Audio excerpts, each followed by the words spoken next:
En este ejercicio nos dicen, sea f la función definida por f de x igual a e elevado a x partido de x menos 1 para x diferente de 1. Y en el apartado A nos piden, estudia y calcula las asíntotas de la gráfica de f. En el apartado B, halla los intervalos de crecimiento y d de crecimiento y los extremos relativos, abscisas donde se obtienen y valores que se alcanzan de la función f. Vamos a ver, en el apartado A, si os dais cuenta, tenemos aquí un cociente donde en el numerador hay una exponencial, en el denominador hay un polinomio. Nos dicen que la función es válida para x distinto de 1, ya que en x igual a 1 se anula el denominador. Por tanto, es de esperar que en x igual a 1 haya una asíntota vertical, ya que la exponencial nunca se anula. Tendríamos pues el límite, vamos a estudiar primero asíntotas verticales.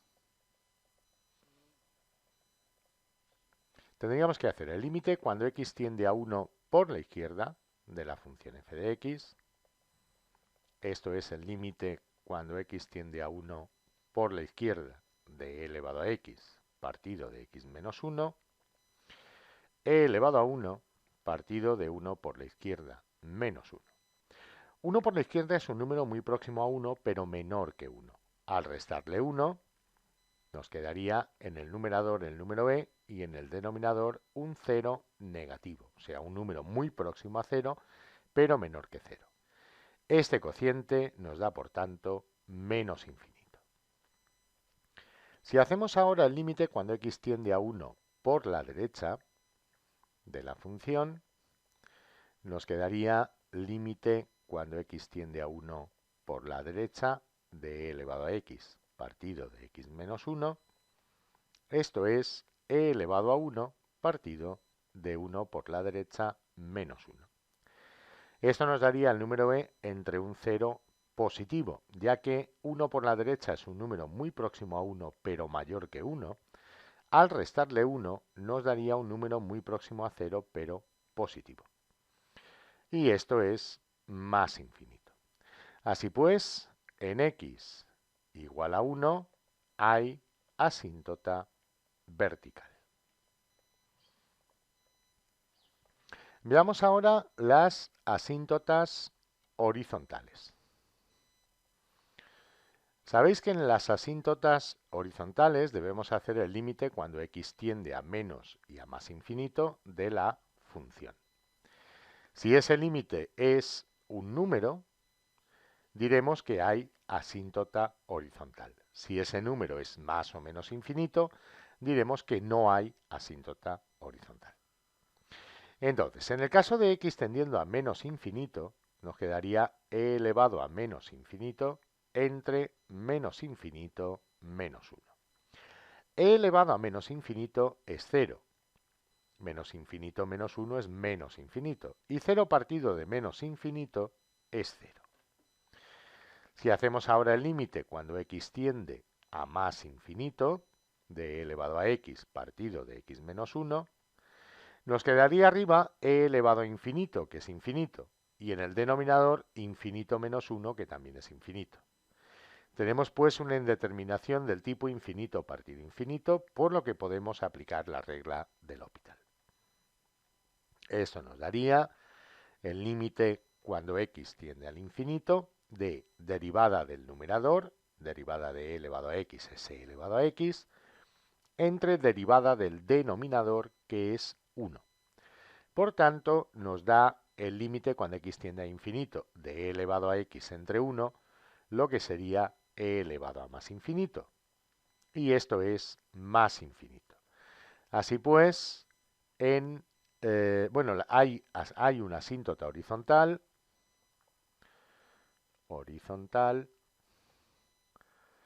cuando x tiende a menos infinito únicamente de ecuación y igual a 0. En más infinito no habría asíntota horizontal. Como en más infinito no hay asíntota horizontal, puede que exista asíntota oblicua. Vamos a estudiarla. Sabemos que en la asíntota oblicua es de ecuación igual a x más b, donde a es el límite cuando x tiende a más o a menos infinito de f de x partido por x y debe ser un número real diferente de 0. B a su vez es el límite cuando x tiende a más o a menos infinito de f de x menos a por x y debe ser b un número real. En este caso la pendiente a, límite cuando x tiende a infinito de f de x entre x, sería, dividiendo e elevado a x partido x menos 1 entre x, sería el límite cuando x tiende al infinito de e elevado a x entre x por x menos 1. Esto es el límite cuando x tiende al infinito. No me cae aquí, un momentito. Voy a añadir una página. Bien, como os decía, sería entonces el límite cuando x tiende al infinito de e elevado a x entre x al cuadrado menos x, que es el producto de x por x menos 1. Ese límite es del tipo infinito partido infinito. Por tanto, vamos a aplicar L'Hopital. Nos quedaría el límite cuando x tiende al infinito de e elevado a x, la derivada del numerador, entre 2x menos 1, la derivada del denominador, y eso es el límite cuando x tiende a infinito, aplicando nuevamente el L'Hopital, porque esto vuelve a ser del tipo infinito partido infinito, de e elevado a x partido por 2. Es por tanto e elevado a infinito partido por 2, lo que da infinito entre 2, esto es infinito. Por tanto, como a ha salido infinito y no puede ser infinito, tiene que ser un número real distinto de 0, concluimos que no hay asíntota oblicua. Bien, ya tenemos por tanto las asíntotas. Vamos a hacer una representación de estas asíntotas. Vamos a hacer una representación de estas asíntotas. Tendríamos asíntota horizontal,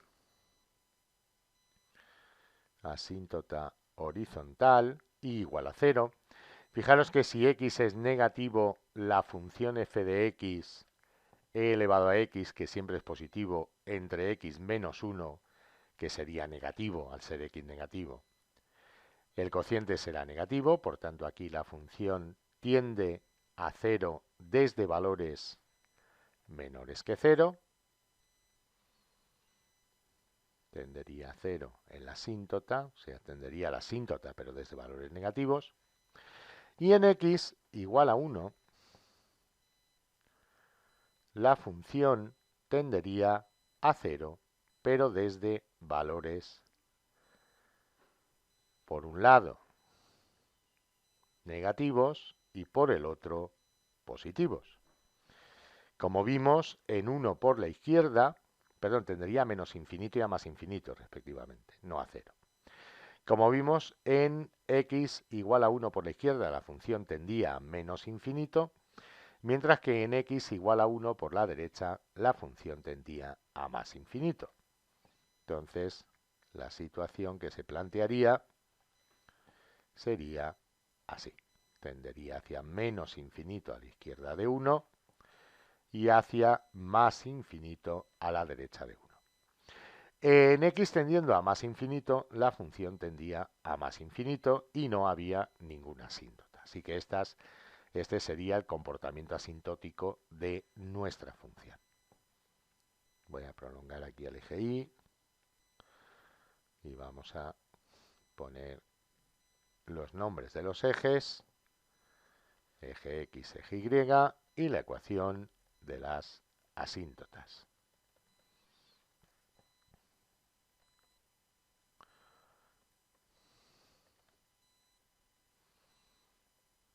Bien, la asíntota horizontal únicamente en menos infinito. Ya podemos ahora plantear el apartado B. Voy a hacer aquí una separación para aprovechar este espacio que nos queda aquí disponible. Y vamos a ver entonces ahora el apartado B. En el apartado B nos decía el enunciado que halláramos los intervalos de crecimiento y de decrecimiento y los extremos relativos, abscisas donde se obtienen y valores que se alcanzan, de la función f. Bien, os recordemos que la función f de x, es igual a e elevado a x partido de x menos 1 para x distinto de 1. Para estudiar el crecimiento de crecimiento de los extremos de la función necesitamos su derivada primera. Esto es un cociente, entonces al derivar el cociente tendríamos la derivada de e elevado a x, que es e elevado a x, por x menos 1 sin derivar, menos e elevado a x por la derivada de x menos 1, que es 1, dividido entre x menos 1 al cuadrado. Sacando e elevado a x factor común en el numerador de x menos 1 menos 1, nos quedaría e elevado a x por x menos 2 dividido de x menos 1 al cuadrado. Esto para todo x diferente de 1. Si ahora igualamos la derivada a 0, para que una división sea 0 debe ser 0 el numerador, nos quedará pues que e elevado a x por x menos 2 debe ser igual a 0.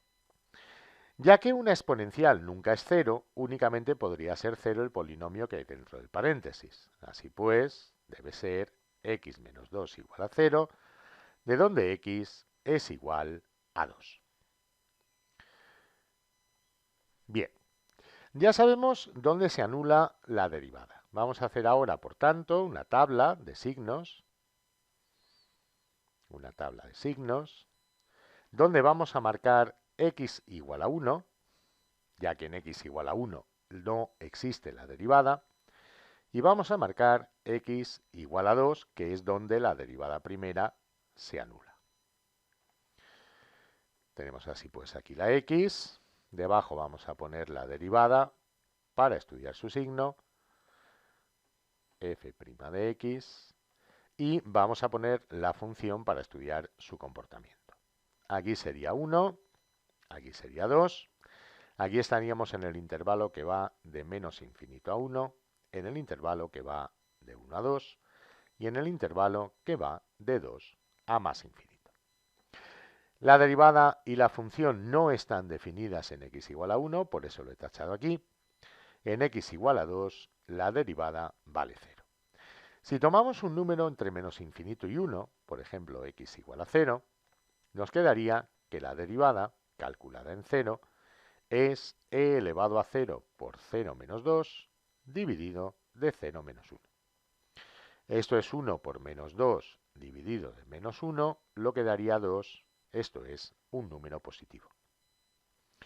Si tomamos ahora un número entre 1 y 2, por ejemplo 3 medios, la derivada calculada en 3 medios sería e elevado a 3 medios por 3 medios menos 2 dividido de 3 medios menos 1. Esto es e elevado a 3 medios multiplicado por menos 1 medio dividido de 1 medio. O sea, menos e elevado a 3 medios, lo que es negativo. Si ahora suponemos un número en el intervalo que va de 2 a infinito, por ejemplo en x igual a 3, la derivada de la función sería e al cubo por 3 menos 2 dividido de 3 menos 1. Esto es e al cubo por 1 dividido entre 2, o sea, e al cubo dividido entre 2, lo que es positivo. Así pues, podemos ver que la función en el intervalo que va de menos 1 a 1 es creciente, ya que la derivada es positiva. Cuando la derivada es positiva, la función es creciente. En el intervalo de 1 a 2 la función es decreciente, ya que la derivada es negativa, y en el intervalo de 2 a más infinito la función vuelve a ser creciente, ya que la derivada vuelve a ser positiva. Así que en x igual a 2, que es un punto donde la derivada primera se anula y la función cambia de signo, la derivada cambia de signo, tendremos un mínimo relativo. Lo vemos aquí, decrece a la izquierda, crece a la derecha, hace el fondo de un valle, por tanto es un mínimo relativo. Debemos dar tanto el valor de x como el valor de y. En x igual a 2 e y igual a f de 2, o sea, e al cuadrado entre 2 menos 1, esto es e al cuadrado, la función posee un mínimo relativo. En cuanto al comportamiento a la monotonía de la función, al crecimiento y decrecimiento de la función, f de x es monótona, creciente,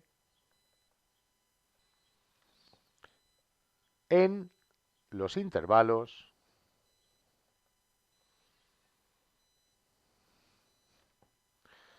menos infinito, a 1 abierto y 2 a más infinito. Es un error poner aquí unión, o sea, no debéis escribir esto, la unión. Porque si escribierais la unión estaríais diciendo que en cualquier punto del intervalo que va de 2 a más infinito, la función es mayor que en cualquier punto del intervalo que va de menos infinito a 1. Y eso no tiene por qué ser así, ¿de acuerdo? En este caso sí lo es, pero no tiene por qué ser así, en general. Luego, por otra parte, f de x es monótona, decreciente en los intervalos, o en el intervalo, mejor dicho, que va de 1 abierto a 2 abierto. Y hallado esto, ya tenemos resuelto todo el problema.